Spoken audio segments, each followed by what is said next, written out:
ओम श्री गणेशाय नमः। हरे कृष्णा। उत्पन्ना एकादशी व्रत कथा।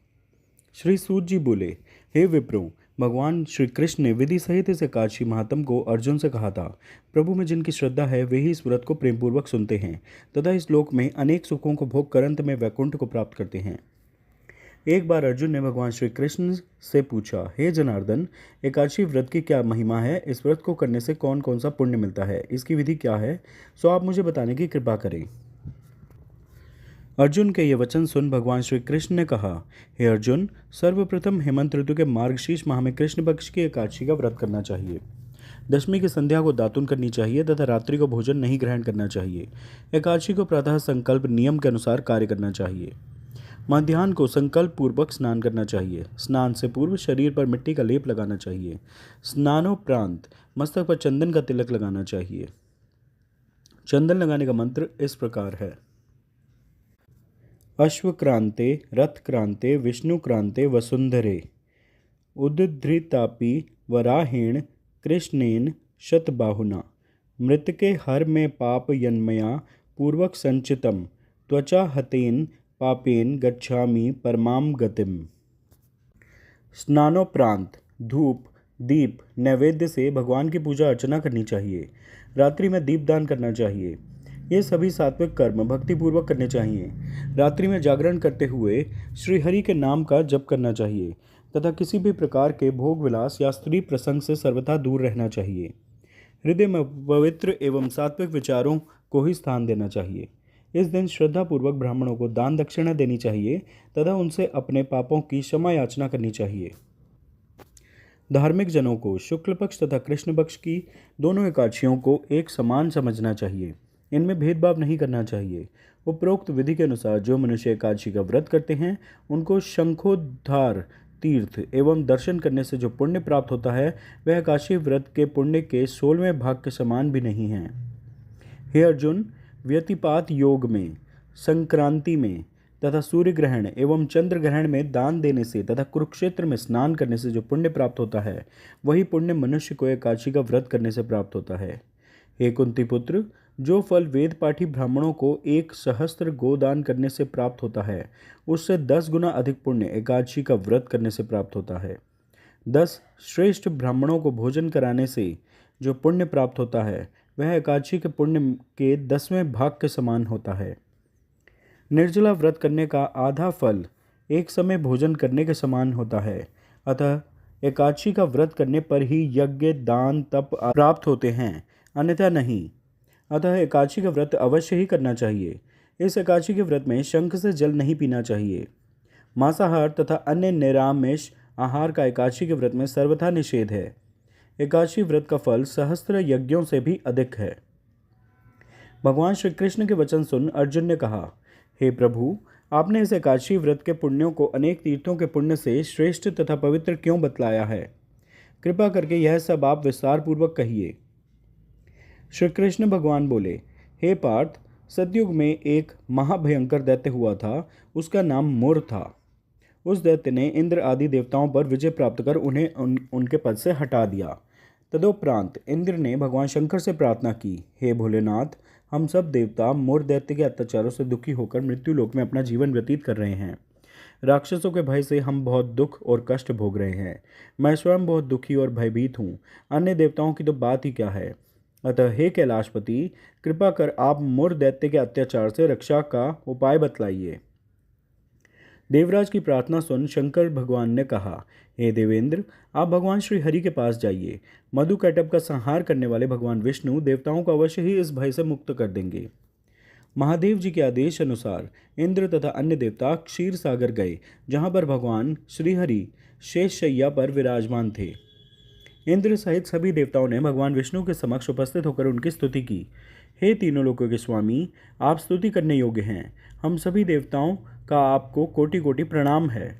हे दैत्यों के संहारक, हम आपकी शरण में हैं, आप हमारी रक्षा करें। हे त्रिलोकपति, हम सभी देवता दैत्यों के अत्याचारों से भयभीत होकर आपकी शरण में आए हैं। इस समय दैत्यों ने हमें स्वर्ग से निकाल दिया है और हम सभी देवता बड़े ही दयनीय स्थिति में मृत्युलोक में विचरण कर रहे हैं। अब आप ही हमारे रक्षक हैं, रक्षा कीजिए। हे कैलाशपति, हे जगन्नाथ, हमारी रक्षा करें। देवताओं की करुण पुकार सुनकर भगवान श्री हरि बोले, हे देवगणों, वह कौन सा दैत्य है जिसने देवताओं को जीत लिया है? आप सभी देवगण किसके भय से पृथ्वीलोक में भटक रहे हैं? क्या वह दैत्य इतना बलवान है जिसने इंद्र सहित सभी देवताओं को जीत लिया है? तुम निर्भय होकर मुझे संपूर्ण वृत्तांत बताओ। भगवान विष्णु के इन स्नेहमयी वचनों को सुनकर देवेंद्र ने कहा, हे प्रभु, प्राचीन काल में ब्रह्म वंश में उत्पन्न हुआ नाड़ी जंगम नाम का एक असुर था, जिसका मुर नामक एक पुत्र है, जो चंद्रवती नामक नगरी में निवास करता है, जिसने अपने बल से मृत्युलोक एवं देवलोक पर विजय प्राप्त कर ली है तथा सब देवताओं को देवलोक से निकालकर अपने दैत्य कुल के असुरों को इंद्र, अग्नि, यम, वरुण, चंद्रमा आदि लोकपाल बना दिया है। वह स्वयं सूर्य बनकर पृथ्वी को तापता है तथा स्वयं मेघ बनकर जल की वर्षा करता है। अतः आप इस बलशाली भयानक असुर का संहार करके देवताओं की रक्षा करें। देवेंद्र के मुख से ऐसे वचन सुन भगवान श्री विष्णु बोले, हे देवताओं, मैं आपके शत्रु का शीघ्र ही संहार करूंगा। आप सब इसी समय मेरे साथ चंद्रवती नगरी चलिए।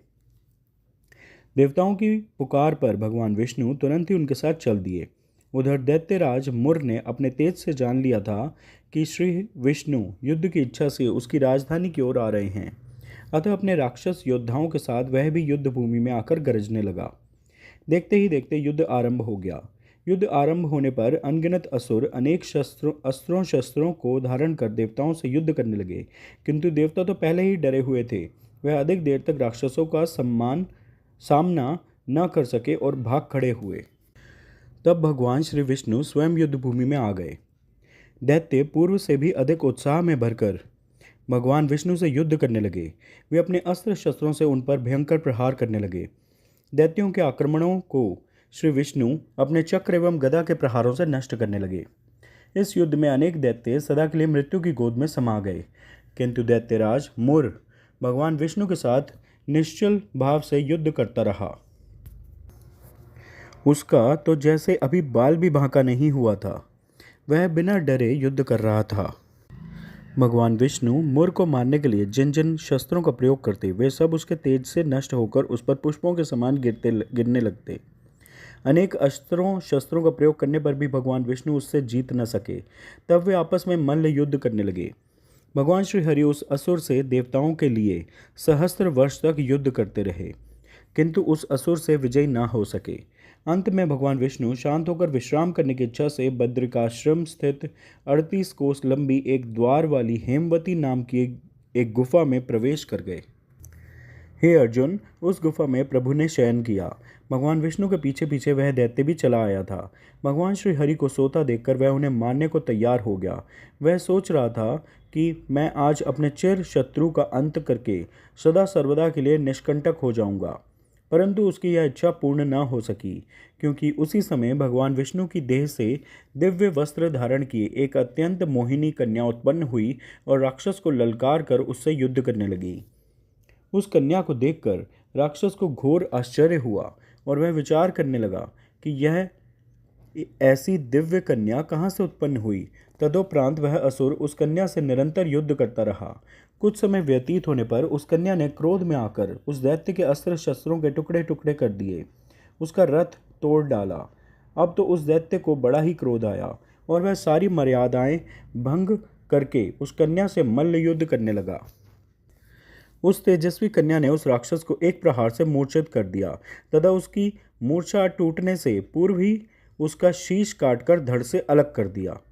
शीश कटते ही वह असुर पृथ्वी पर गिरकर मृत्यु को प्राप्त हुआ तथा शेष बचे असुर अपने राजा का ऐसा दुखद अंत देखकर भयभीत होकर पाताल लोक में भाग गए। भगवान विष्णु जब निद्रा से जागे तो उस असुर को मरा देखकर उन्हें घोर आश्चर्य हुआ और वे सोचने लगे कि इस महाबली को किसने मारा है। तब वह तेजस्वी कन्या श्रीहरि से हाथ जोड़कर बोली, हे जगदीश्वर, यह असुर आपको मारने को उद्यत था, तब मैंने आपके शरीर से उत्पन्न होकर इस असुर का वध किया है। कन्या की वचनों को सुन भगवान विष्णु ने कहा, तुमने इस असुर का संहार किया है, अतः हे कन्या, मैं तुमसे अत्यंत प्रसन्न हूँ। इस राक्षस का अंत कर तुमने तीनों लोकों के देवताओं के कष्ट को हरा है, इसलिए तुम अपनी इच्छा अनुसार वरदान मांग लो। मैं तुम्हारी प्रत्येक इच्छा को पूर्ण करूंगा। भगवान विष्णु के वचनों को सुन कन्या बोली, हे प्रभु, मुझे यह वरदान प्रदान करें कि जो भी मनुष्य या देव मेरा व्रत करे उसके सभी पाप नष्ट हो जाएं तथा अंत में उसे स्वर्गलोक की प्राप्ति हो। मेरे व्रत का आधा फल रात्रि को मिले तथा उसका आधा फल एक समय भोजन करने वाले को मिले। जो श्रद्धालु भक्तिपूर्वक मेरे व्रत को करें वे निश्चय ही वैकुंठ लोक को प्राप्त करें। जो मनुष्य मेरे व्रत में दिन तथा रात्रि को एक समय भोजन करें वह धन धान्य से भरपूर रहें। कृपा करके मुझे ऐसा वरदान दीजिए। भगवान श्री हरि ने कहा, हे कन्या, ऐसा ही होगा। मेरे और तुम्हारे भक्त एक ही होंगे और अंत में संसार में प्रसिद्धि को प्राप्त होकर मेरे लोक को प्राप्त करेंगे। हे कल्याणी, तुम एकादशी को प्रकट हुई हो, इसलिए तुम्हारा नाम भी एकादशी हुआ। क्योंकि तुम मेरे अंश से उत्पन्न हुई हो, इसलिए संसार में तुम उत्पन्ना एकादशी के नाम से विख्यात होगी। तथा जो मनुष्य इस दिन व्रत करेंगे उनके समस्त पाप समूल नष्ट हो जाएंगे। तुम मेरे लिए अब तीज, अष्टमी, नवमी तथा चौदस से भी अधिक प्रिय हो। तुम्हारे व्रत का फल सब तीर्थों के फल से भी महान होगा। यह मेरा अकाट्य कथन है।